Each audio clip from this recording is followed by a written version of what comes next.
মানুষের জীবনের সবচেয়ে বড় সফলতা হলো আল্লাহর রহমতে শেষ পর্যন্ত জান্নাতে প্রবেশের কি পাওয়া, সুযোগ পাওয়া।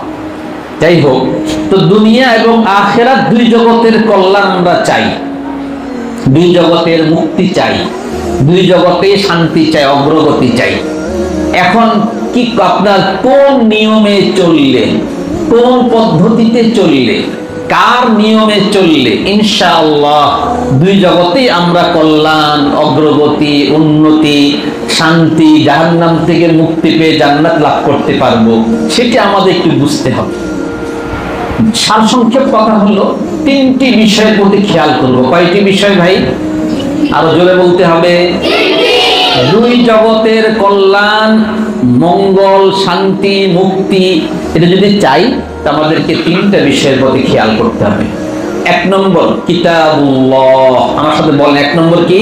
কিতাবুল্লাহ, আল্লাহর কিতাব কোরআনের প্রতি খেয়াল করতে হবে। কোরআনে কারীমের ভিতর আল্লাহ পাক কি কি বলেছেন,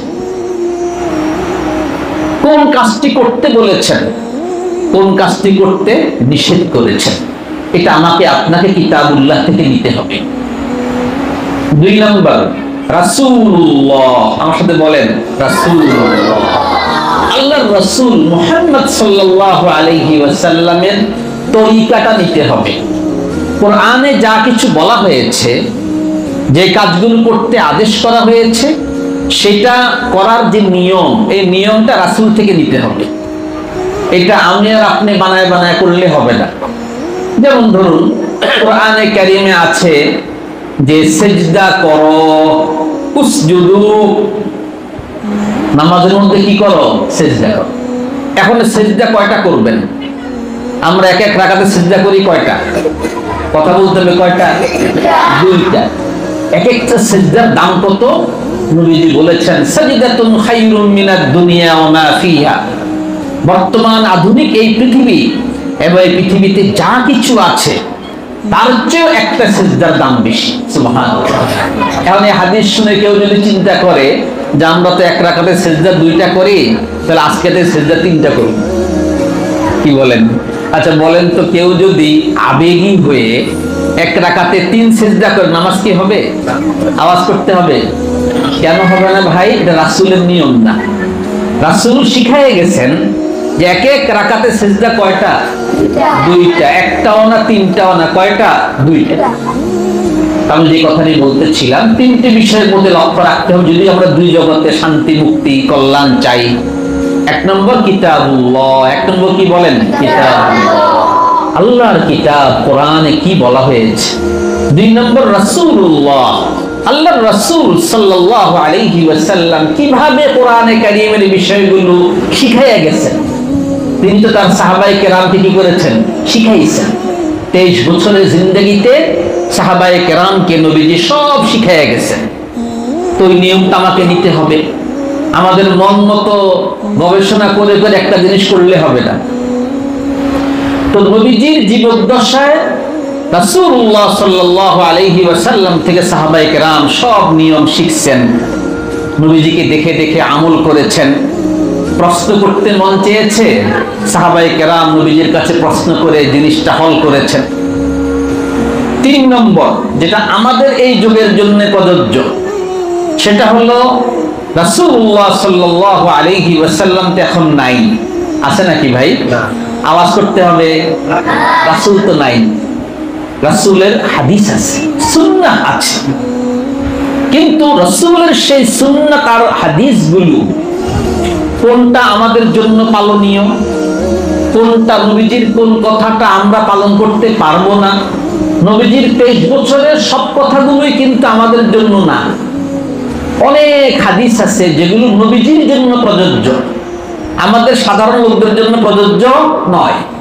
যেমন ধরুন, একজন পুরুষের জন্য একসঙ্গে 4টি বিবাহ করা কি আছে? জায়েজ। 4-এর অধিক একসঙ্গে রাখা কি নাই? জায়েজ নাই। তো হাদিস তো আছে, নবীজি তো বিবাহ করেছেন কয়টা? 9টা, আর 2জন বাদী ছিল, মোট 11 জন। তাহলে ওই সকল ঘটনাগুলো, 4-এর অধিক যে ঘটনাগুলো, এই ঘটনাগুলো আমাদের উম্মতের জন্য কি নয়? প্রযোজ্য না। কথা বুঝাইতে পারছি? ধরে নেন আগুনে পাকানো জিনিস খেলে ওযু ভাঙবে কি ভাঙবে না? আগুনে পাকানো জিনিস খেলে ওযু ভাঙবে কি ভাঙবে না? তো শুরুর দিকে ইসলামের প্রাথমিক যুগে নবীজি বলেছেন যে হ্যাঁ, তাওয়াজ্জাউ মিম্মা মাসসাতিন নার, আগুনে পাকানো আগুন স্পর্শকৃত জিনিস খেয়ে তোমরা ওযু করো। পরবর্তীতে সেটা আবার কি করেছেন? সংশোধন করেছেন। সংশোধন করতে গিয়ে নবীজি আমল করে দেখায় গেছেন যে নবীজি একদিন যোহর নামাজ পড়ে একজন সাহাবীর বাসায় দাওয়াত খাইতে গেছেন। তো দাওয়াত খেতে বসে বকরির গোশত খাইছেন। খেতে খেতে খেতে খেতে লম্বা সময় খাইছেন। খাইতে খাইতে আসর রক্ত হয়েছে। তো মাঝখানে ওযু না করেই আসরের নামাজ পড়ছেন। তাহলে কি বোঝা গেল? আগুনে পাকানো জিনিস খেলে ওযু কি হয় না? ভঙ্গ হয় না। আগের কথা সংশোধন হলো। তো নবীজি 23 বছরের জীবনের অনেক বিষয় আছে, এগুলো এখন আমরা কার কাছ থেকে ব্যাখ্যা নিব? আমরা সাধারণ লোকেরা কার কাছ থেকে ব্যাখ্যা নিব?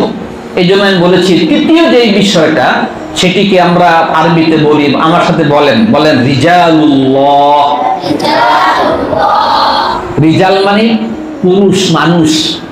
আল্লাহর কিছু মনোনীত মহান ব্যক্তি, যাদেরকে আমরা আলেম ওলামা বলি, ইমাম সাহেব বলি, তাদের কাছ থেকে কোরআন হাদিসের ব্যাখ্যা আমাকে আপনাকে নিতে হবে। নিয়ে তারা যে বিষয়গুলো পালন করতে বলেন সেগুলো আমাদের জন্য পালনীয়। তারা কোরআন হাদিসের আলোকে যেগুলো বলবেন যে এগুলো পালন করা যাবে না, এগুলো কি করতে হবে? বর্জন করতে হবে।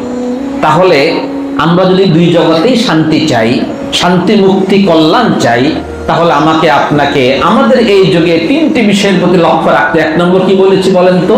কিতাবুল্লাহ। আরো জোরে বলেন, কিতাব। আল্লাহর কিতাব মানে কোরআন, কোরআনের ভিতরে কি বলা আছে। দুই নম্বর রাসূলুল্লাহ, আল্লাহর রাসূলের তরিকাটা, নিয়ম। তরিকা মানে নিয়ম, নিয়মটা